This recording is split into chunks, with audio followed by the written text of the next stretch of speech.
আজকে কেন আম্মু আমার সাথে এটা করলো আমি বুঝতেই পারি নাই।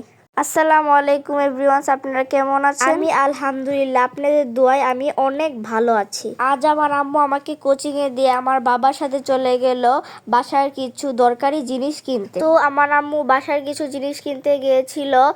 তারপর আমার বোন আমার জন্য অনেকগুলা চকলেট, বিস্কিট, তারপর নিজের জন্য অনেক খেলনা নিয়ে এসেছিল।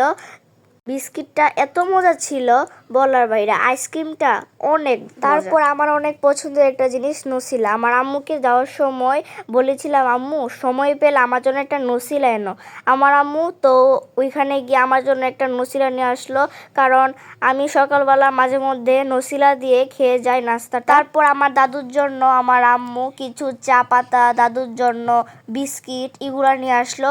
তারপর আমার আম্মু, এখানে তো অনেক কিছু পাওয়া যায়, আমার আম্মু আমার জন্য একটা টি শার্ট আনলো আর একটা বাসার জন্য জুতা নিয়ে আসলো। তারপর আম্মু ক্রেডিট কার্ড দিয়ে বিল দিয়ে বাসায় চলে আসলো। ওর আম্মু তাড়াহুড়া করে আমার জন্য একটু মুরগির মাংস, আলু ভর্তা, ডাল রান্না করে গুছিয়ে টেবিলে রেখে আমাকে আনতে চলে গেল। তারপর আম্মু আমাকে নিয়ে এসে বাসার মধ্যে একটু আমাকে শরবত বানিয়ে দিল। তারপর আমরা সবাই মিলে দুপুরের খাবারটা শেষ করলাম গরুর মাংস ও ডাল, আলু ভর্তা। সরি, আসলে আমরা মুরগির মাংস দিয়ে খেয়েছিলাম, মুখ দিয়ে ভুল করে গরুর মাংস এসে পড়েছে, সরি। তারপর আবার খাবার দাবার শেষ করার পর আমাদেরকে ঘুম পাড়িয়ে চলে গেল ঘুরতে আমার ছোট বোনকে নিয়ে।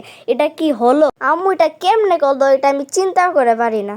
রাস্তা দিয়ে আব্বু মোটরসাইকেলতে যাচ্ছিল, হঠাৎ দেখি কি একটা ট্রেন আসছিল। তারপরে বাইকটা দাঁড়া করানোর পরে আব্বু অনেক জ্যামের মধ্যে পড়ে গেল। তারপর আম্মু আর আব্বু আস্তে আস্তে জ্যামের ভিতর থেকে এসে চলে গেল শেখ হাসিনা ব্রিজে। জায়গাটা এত সুন্দর, আম্মু ভালো করে ভিডিওটা করতে পারেনি, আমিও একবার গিয়েছিলাম। ওই জায়গাটা অনেক সুন্দর। আম্মুর মাঝে মাঝে যদি মন ভালো না থাকে ওইখানে যাই, কিন্তু আমারও তো মন খারাপ ছিল, আম্মু আমাকে কেন নিয়ে যায়নি। পর আমার বোন নাকি শেখ হাসিনা ব্রিজে ওইখানে গিয়ে নাকি অনেক মজা করেছে। এখানে অনেক মানুষ আসে অনেক দূর থেকে, কারণ এখানের অনেক বড় একটা নদী আছে। আমার আব্বু আমার বোনকে নিয়ে অনেক মজা করছে। ঠিক আছে, সবাই ভালো থাকবেন, আল্লাহ হাফেজ। আর এটা কি আমার সাথে হলো, কত কষ্ট।